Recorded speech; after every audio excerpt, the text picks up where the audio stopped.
The US is looking at ways to force drug companies to waive their COVID-19 vaccine patents so anyone can manufacture them. EU leaders are skeptical about the proposal.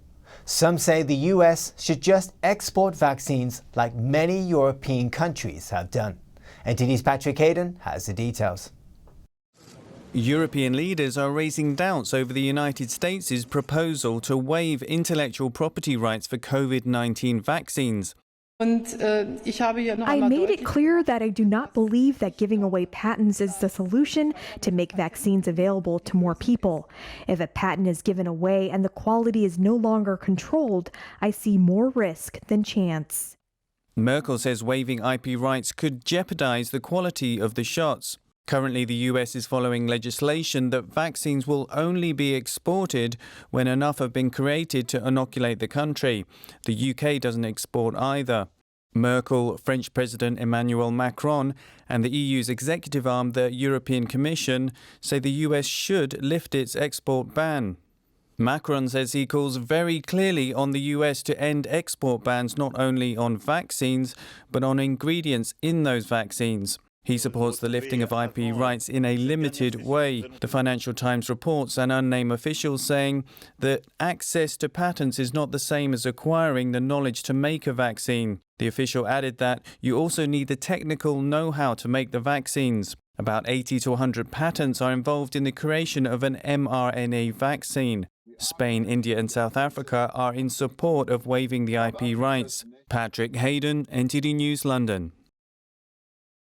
A 20-ton rocket plummeted back to Earth, traveling as fast as 17,000 miles per hour.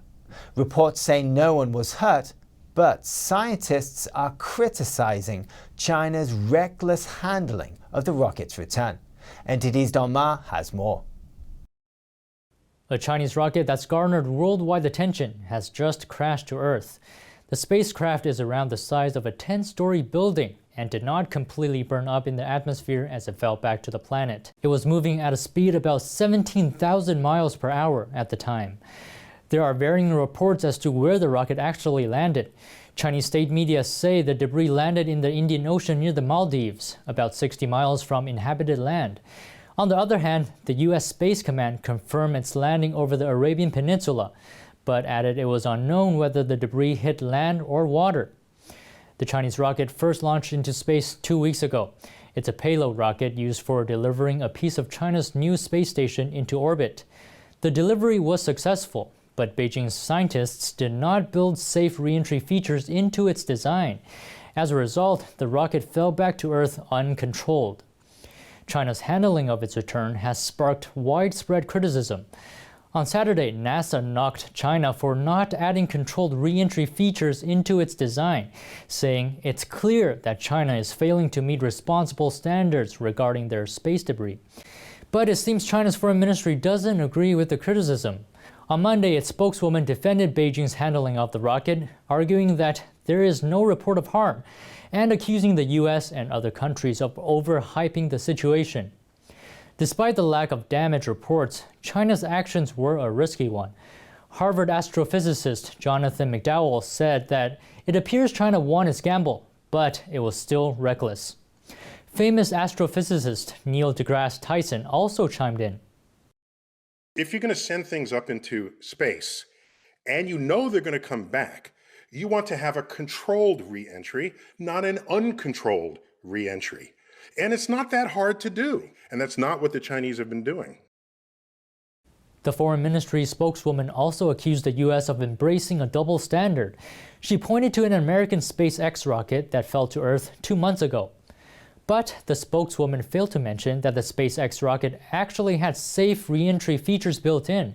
The spacecraft's crash landing was only because of a malfunction. On top of that, the SpaceX rocket only weighed about 1 ton, whereas the Chinese rocket boasts about 20 times that weight.